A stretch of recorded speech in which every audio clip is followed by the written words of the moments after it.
still early in the morning, so I'm trying to get all this done nice and quick. I definitely have some thoughts about this episode. Is it a very good episode? Yes. Is it an enjoyable episode? Yes. Is it cool to meet yet another new Miraculous hero? Absolutely. But is this a great episode? No. And it's because of one big problem. Most of this episode is just exposition. Most of this episode, it is just a big exposition dump where characters keep talking about time and how time works and how the hero can manipulate time or how the heroes are in the future, etc., origins, yada, yada, yada. Like, most of this episode is just a huge exposition dump about time travel. That's literally the biggest part of the episode. Now, I don't think that makes the episode bad, but it does get really tiring, because most of the episode just feels like one big lecture about time travel. It might just be a me thing. It probably is just a me thing, but I don't know, man. See, here's the thing. If exposition goes on for too long and doesn't actually lead to anything big happening in the episode itself, I very easily get annoyed.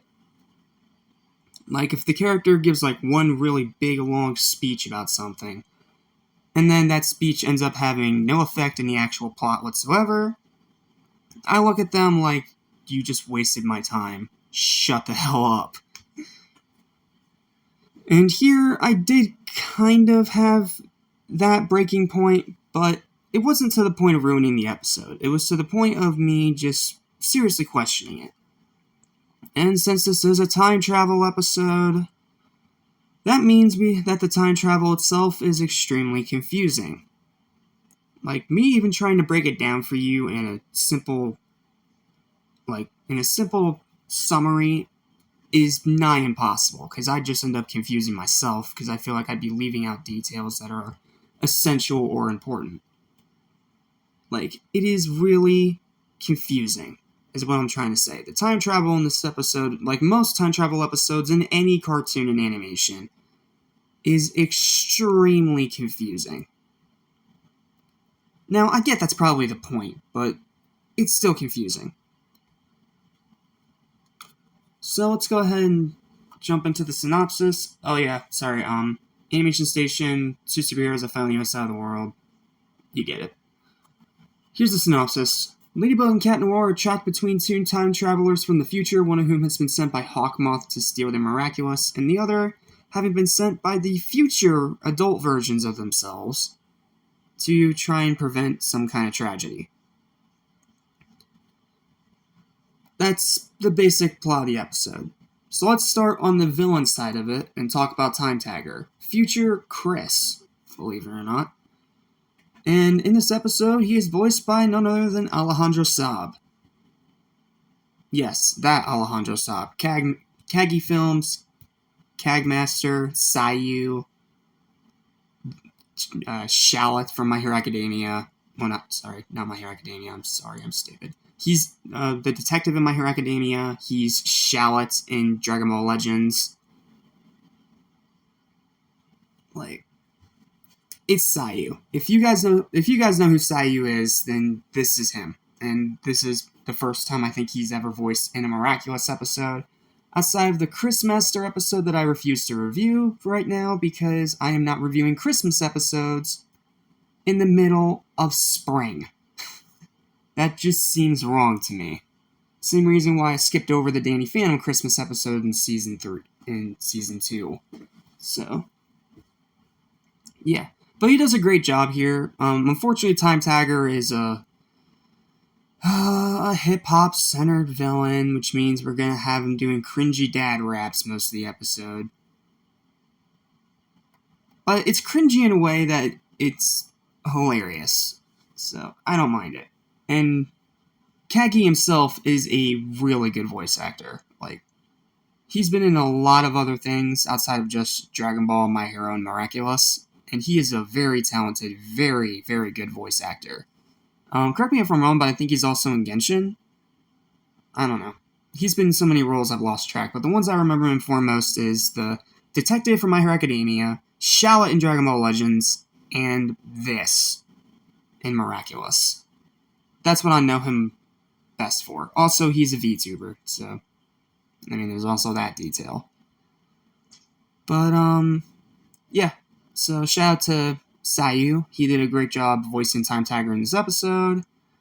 But Timetagger himself as a villain is fine. He's just okay. I'm not a big fan of the hip-hop aesthetic. I mean, I like the cool, like, graffiti time travel art gun thing that he has. That is cool. But again, most of his dialogue is just cringy dad rap. It's funny, but it does get tiring after a while. And then on the other side of that coin, we have the introduction to another new Miraculous hero, the future Alex, known as Bunnix. The time travel hero with the bunny Miraculous, which allows her to literally travel through time. She is really cool. I'll give her that. She is really cool. I think Umbrella is a interesting choice of weapon. And time travel, I mean, anytime a character has time travel in any show, if they use it to their maximum potential, it's broken. So, it is an OP ability. And she herself is a really interesting character. But, like I said, most of this episode is just her spewing exposition about time travel.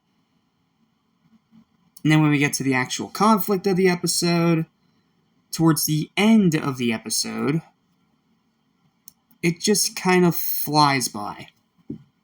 Not to mention, for some reason, this time-traveling superhero can't defeat an akumatized villain. I'm sorry, that seems far-fetched. I know he might be really strong because Hawkmoth might be really powerful in the future, but I'm sorry, that just seems weird to me. But the episode does get resolved well, it has a nice ending, and it is cool to see Alex get to see her future self. And this isn't the last time we'll see Bunnix, as I've been informed of by a couple other people that follow this show. So, that's really all I have to say about Timetagger. It's confusing, it's very exposition heavy, and it has a lot of problems. But the voice acting's really good. When there is action happening, it is good action. And it has a nice ending. And it is still overall an entertaining episode, but can we please dial back the exposition next time? Please. 2 months exposition is going to put me to sleep no matter how compelling your story is. That's just me. Final verdict for this episode is a 7 out of 10. It's a pretty good episode, but very confusing and bogged down a lot by its needless exposition. But it's saved by Sayu's great voice acting and some pretty cool designs and action and a nice ending. Sorry, I'm scatterbrained, but then again, this episode is scatterbrained, so maybe it's fitting. Anywho, I'm going to stop rambling now. This is the last review of the day. Thank you guys so much for watching. Please don't forget to like, share, and subscribe for more videos like this almost every single day. And stay tuned because we still have a little bit yet to go with Miraculous, as we now have only 6 episodes left until we are done with the show. So, well, done until 2025 when we dive into Season 4. So, yep. I'll see you guys next time when we dive into the next episode of the series, Party Crasher, as we get closer and closer to the big finale. So that means things should probably start ramping up pretty soon. I don't know. We'll see. But until next time, Jet Small of Animation Station, thank you guys so much for watching, and I'll see you next time. Peace.